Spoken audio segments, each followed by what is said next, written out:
di situ. Ingat bahwa di Markus 3 ayat 13-14 dia memanggil para rasul yang dikehendaki.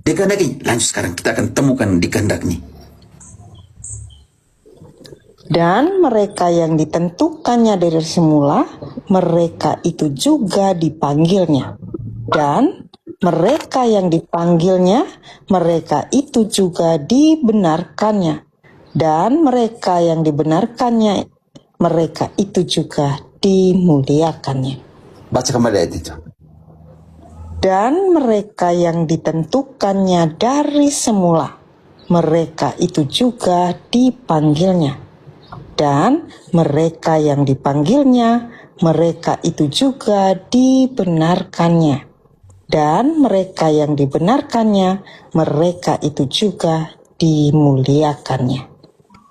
Mau lihat penggenapannya? Catatan kaki, Matius 19 ayat 28. Siapa yang dimuliakan bersama dengan Yesus? Siap. Matius 19 ayat 28, kata Yesus kepada mereka, Aku berkata kepadamu, sesungguhnya pada waktu penciptaan kembali, apabila anak manusia bersemayam di tahta kemuliaannya, kamu yang telah mengikut aku akan duduk juga di atas 12 tahta untuk menghakimi ke-12 suku Israel. Perkara selesai. Lanjut, ide saya sampai 32.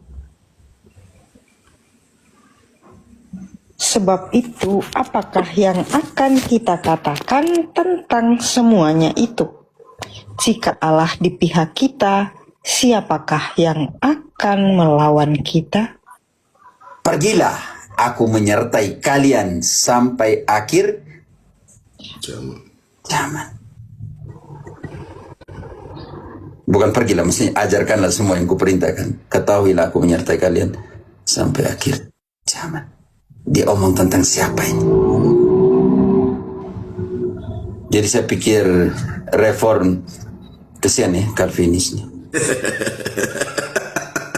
Tidak ada yang Calvinis lebih pintar lagi.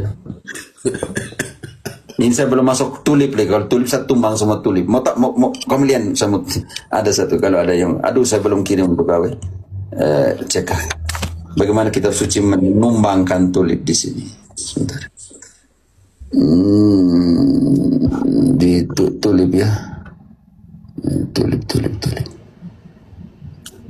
Mana tulip di mana tulip membongkar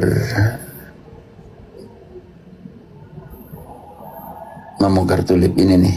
Untung tadi kalau dia belum turun saya hancur di sini, tulip kasih hancur sih.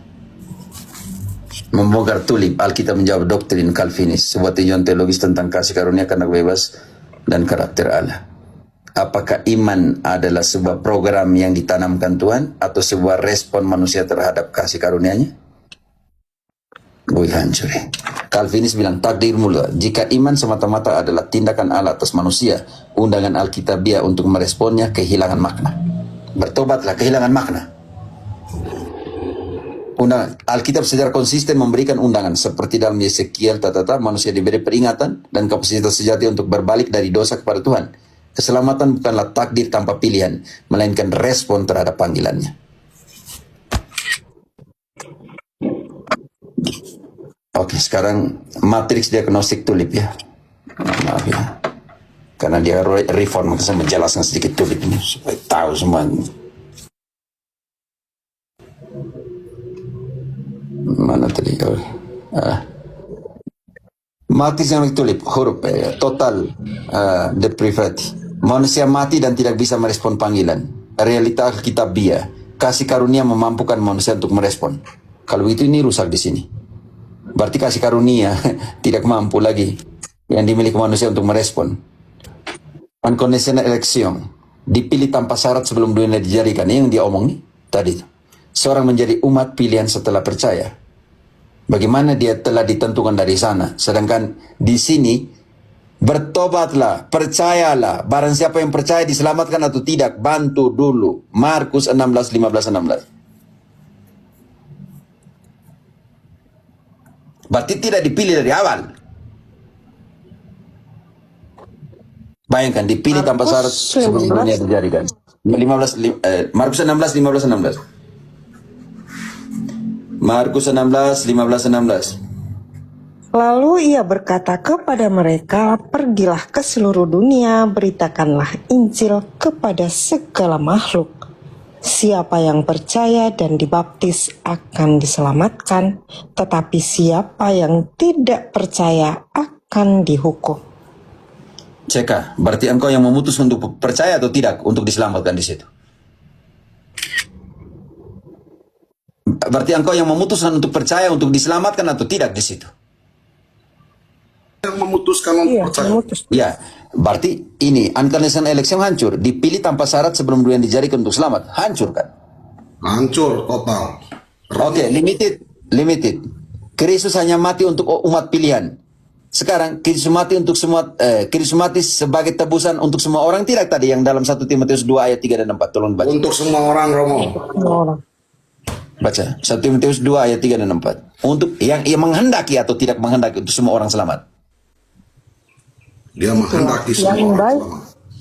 selamat. Kita baca itu.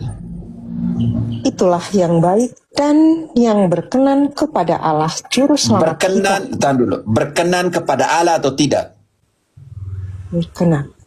Iya, dia adalah juru selamat kita. Apa yang dia kehendaki? Lanjut ayat 4-nya. Yang menghendaki supaya semua orang diselamatkan dan memperoleh pengetahuan akan kebenaran. Jangan ditipu oleh tulip ini, oleh si Calvin ini. Kasih karunia diselamatkan. Bayangkan, Kristus hanya mati untuk umat pilihan. Bagaimana? 1 Timotius 4, dibaca kembali 4 ayat 10. Yesus juru selamat untuk semua manusia atau tidak? Itulah sebabnya kita berjerih payah dan berjuang, karena kita menaruh pengharapan kita kepada Allah yang hidup, Juru Selamat semua orang, semua manusia, terutama mereka yang percaya. Kasih karunia keselamatan tidak bisa ditolak. Contohnya, Ceka, Minayung, kalau saya sudah beri kau kasih karunia, kau tidak bisa ditolak lagi. Ternyata kita ini masih tolak atau tidak tolak? Tolak. Kita kita punya keinginan membuat kita menolak atau tidak menolak tawaran Allah. Masih ada yang menolak. Barang siapa yang bertobat, percaya, diselamatkan. Berarti ini gak gugur juga. Manusia memiliki kebebasan untuk menolak. Makanya tadi, dosa tadi bukan Tuhan yang tentukan, melainkan karena engkau punya keinginan hati, dan ketika keinginan itu dibuahkan, direalisasikan, dia melahirkan dosa, dan dosa melahirkan maut. Baca, tolong baca ayat 14-15 dari Yakobus tadi. Yakobus 1, 14-15. Tetapi tiap-tiap orang dicobai oleh keinginannya sendiri, karena ia diseret dan dipikat olehnya. Dan apabila keinginan itu telah dibuahi, ia melahirkan dosa, dan apabila dosa itu sudah matang, ia melahirkan maut. Berarti kau jangan suruh bilang Tuhan Allah yang pilih untuk kau. Mereka katakan, ini yang jadi persoalan P-nya dari tulip P. Mengatakan bahwa orang pilihan mustahil lagi untuk murtad. Serius nih. Serius nih. Calvinis tidak murtad lagi. Alkitab memberikan peringatan nyata tentang bahaya kemurtadan. Zaman akhir ini, mau tahu 2 Timotius 3 ayat 1 selanjutnya. Ada orang-orang yang beribadah tetapi tidak kayak dia. Kita baca kemana? Maaf Pak, Timotius 2 Timotius 3 ayat 1 selanjutnya. Sebab itu, hai anakku, jadilah kuat oleh kasih karunia. Engkau baca apa tadi? 2 Timotius 1. 2 Timotius 3 ayat 1. Engkau baca entah itu kah engkau nih. Ketahuilah bahwa pada hari-hari terakhir akan datang masa yang sukar. Manusia akan mencintai dirinya sendiri dan menjadi hamba uang. Mereka akan membual dan Teman-teman, saya jam menyombong. 10 tolong moderator yang kasih naik, banyak orang tuh tanya lagi. Ini yang terakhir, saya menjelaskan tentang tulip dan saya turun. Oke. Hamba uang. Mereka akan membual dan menyombongkan diri. Mereka akan menjadi pemfitnah. Mereka akan berontak terhadap orang tua dan tidak tahu berterima kasih, tidak mempedulikan agama, tidak tahu mengasihi, tidak mau berdamai, suka menjelekkan orang lain. Lanjut, sampai 8. Tidak dapat mengekang diri, ngarang, tidak suka yang baik. Tidak ada ngarang di situ. Engkau tambah di mana? Tidak ada kata ngarang di situ. Baca kembali. Garang patut. Salah, kelebihan N. Baca kembali ayat itu. Engkau tambah-tambah sesuatu yang tidak ada di situ tuh. Oke. Tidak tahu mengasihi, tidak mau berdamai, suka menjelekkan orang, tidak dapat mengekang diri, garang, tidak Kau bilang suka garang. yang baik, suka mengkhianat, tidak berpikir panjang, berlagak tahu, lebih menuruti hawa nafsu daripada menuruti Allah. Secara lahiriah, mereka menjalankan ibadah mereka, tetapi pada hakikatnya mereka memungkiri kekuatannya. Jauhilah mereka itu. Karena mereka masuk ke rumah-rumah orang yang lemah. Lanjut. Sebab di antara mereka terdapat orang-orang yang menyelundup ke rumah orang lain dan menjerat perempuan-perempuan lemah yang Artinya, teman-teman, kalau perempuan lemah, maksudnya orang-orang yang berdosa dan apa semua, itu mereka jeratnya di situ. Oke, yang di penjara, yang di apa, makanya banyak yang keluar dari penjara jadi pendeta. Di Amerika Latin banyak di situ. Oh, waktu saya di penjara, iya keluar penjara, banyak di Amerika Latin itu seperti itu. Dulu pencuri, pembunuh manusia, pemerkosa masuk penjara, di sana diinjili oleh pendeta, keluar jadi pendeta. Ini seperti ini. Lanjut. Sebab di antara mereka terdapat orang-orang yang menyelundup ke rumah orang lain dan menjerat perempuan-perempuan lemah yang syarat dengan dosa dan dikuasai oleh berbagai-bagai nafsu. Yang walaupun selalu ingin diajar, namun tidak pernah dapat mengenal kebenaran. Makanya Alkitab memberikan peringatan nyata tentang bahaya kemurtadan. Meninggalkan ajaran-ajaran yang benar. Dan ikut angin-angin pengajaran yang sesat. Kita bantu dulu di Efesus 4. Ayat kalau 11. Coba ayat 13. Sampai kita semua telah mencapai kesatuan iman dan pengetahuan yang benar tentang anak Allah, kedewasaan penuh dan tingkat pertumbuhan yang sesuai dengan kepenuhan Kristus. Lanjut. Sehingga kita bukan lagi anak-anak yang diombang-ambingkan oleh rupa-rupa angin pengajaran, oleh permainan palsu manusia dalam kelicikan mereka yang menyesatkan. Tetapi cukup. Butuh yang angin-angin pengajaran yang menyesatkan semua.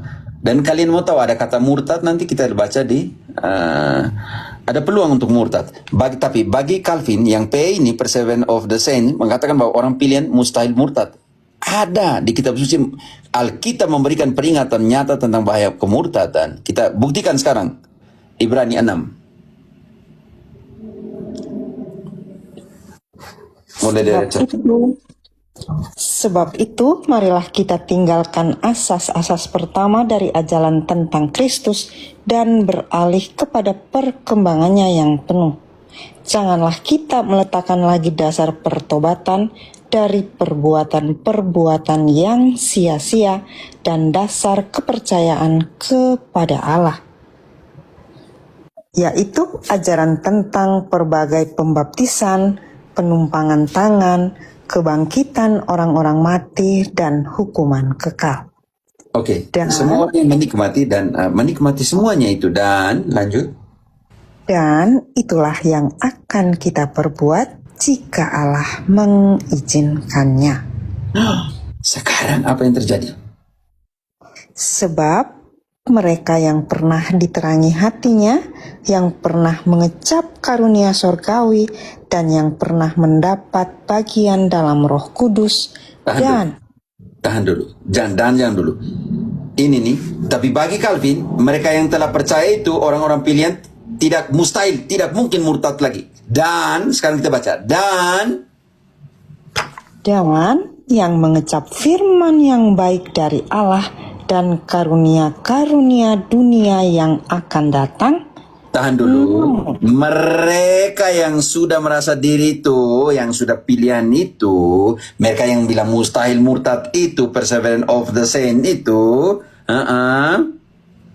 Namun yang murtad lagi tidak mungkin dibarui sekali lagi sedemikian, sehingga mereka bertobat, sebab mereka menyalibkan lagi anak Allah bagi diri mereka dan menghinanya di muka umum.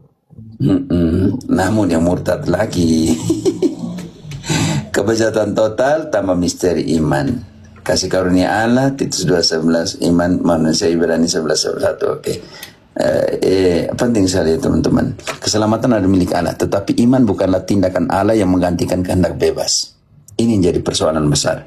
Ketika manusia dikatakan bejat total, tidak bisa buat apa-apa lagi. Dalam pengertian ini kita dijelaskan bahwa alur Calvinis punya alur ya, menempatkan kereta di depan kuda. Bagaimana kalau kereta ini depan kuda? Siapa yang tarik? Bayangkan, lahir baru, percaya, diselamatkan, selesai. Mengajarkan bahwa Allah melahirkan kembali seseorang terlebih dahulu agar ia bisa percaya. Ini menyalahartikan Titus 3 ayat 5. Nanti kalian lain kali belajar. Alur Alkitabiah Efesus 1 ayat 13. Mendengarkan Injil, percaya, dimeteraikan oleh Roh Kudus. Mereka punya terbalik, mengajarkan bahwa seseorang lahir baru, percaya, diselamatkan. Tetapi Efesus 1:13 Om bilang, dengarkan Injil dulu, percaya, setelah itu dimeteraikan. Mereka punya terbalik. Oke, sekarang kita Efesus 1 ayat 13. Efesus 1 ayat 13. Di dalam Dia kamu juga, karena kamu telah mendengar firman kebenaran. Tahan dulu. Injil, Dengar firman. Yang kedua, lanjut. yaitu Injil keselamatanmu. Di dalam Dia kamu juga, ketika kamu percaya, dimateraikan. Oke, yang kedua, dengar firman supaya percaya. Lanjut. Dimateraikan dengan Roh Kudus yang dijanjikannya itu. Karena itu setelah percaya baru dimateraikan dengan Roh Roh Kudus. Artinya percaya mendahului kelahiran Bapa. baru. Tetapi Calvin punya taruh ini, kereta ini di depan kuda. Bagaimana? Tidak bisa bergerak. Kalau bagaimana kereta di depan kuda? Siapa yang tarik? Calvinisme tidak ada. Karena itu Calvin punya alur. Lahir baru, percaya baru diselamatkan. Lucu. Sedangkan Alkitab punya dinamika adalah dengarkan Injil, percaya, baru dimeteraikan dengan Roh Kudus, dibaptis. Nah, makanya wartakan Injil. Makanya di Markus 16 ayat 15, wartakan Injil, yang percaya, dibaptis, diselamatkan. Itu alurnya. Calvin memang rusak semua. Pemilihan tanpa syarat, vs panggilan universal. Penebusan terbatas, menyangkal besarnya kasih Allah. Semua ada di sini. Hanya umat pilihan.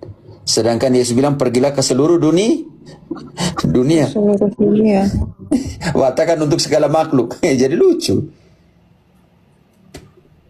Kasih karunia yang tidak bisa ditolak. Kasih karunia ditawarkan kepada semua. Tetapi kebebasan manusia mencakup kebebasan yang mendidikan untuk menolaknya. Ingat bahwa Tuhan bilang, jangan kau makan di tengah taman itu ada 2 pohon. Jangan kau makan dari pohon pengetahuan. Apa yang dibuat oleh manusia pertama? Makan.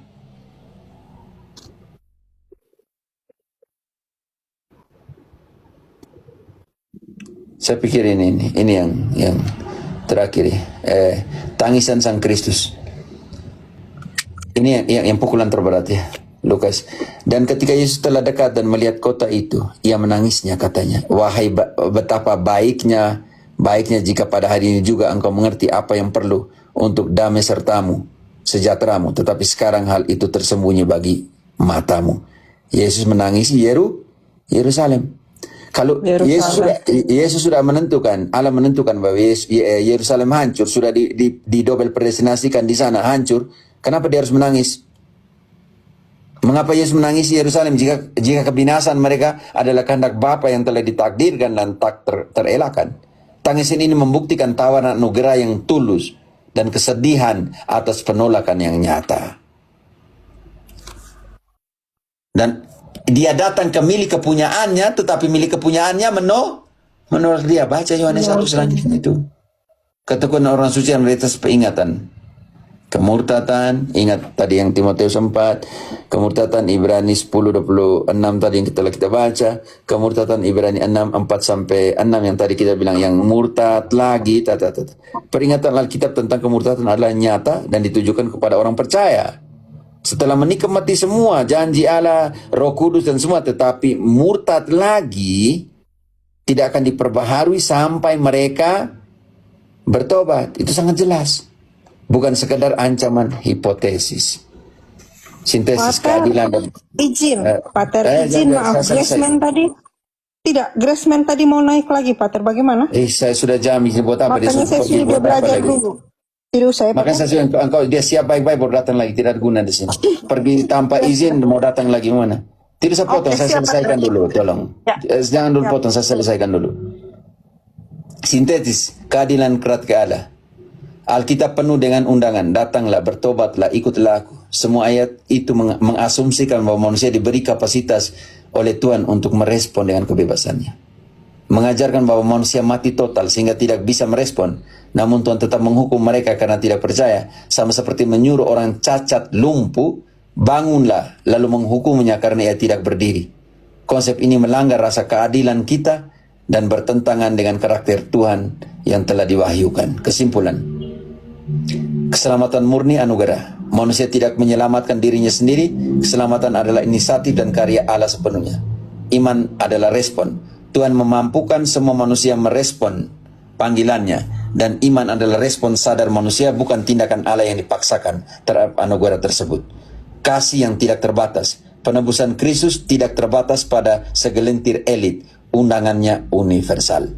Tuhan tidak mengasihi seperti mesin yang memprogramkan, melainkan seperti Bapa yang merentangkan tangannya untuk seluruh dunia. Ide saya, kalau saya sementara ini tidak usah potong dulu karena nanti idenya masih mengalir. Oke. Maaf. Oke, buat apa lagi dia datang sini? Engkau pergi tanpa izin, pergi tidak pamit, mau datang lagi buat apa? Tapi belajar dulu, setelah itu kau datang. Kumpul semua ayat-ayat dulu, kau datang sini. Nanti seperti pendeta kemarin Advent, saudara Romo.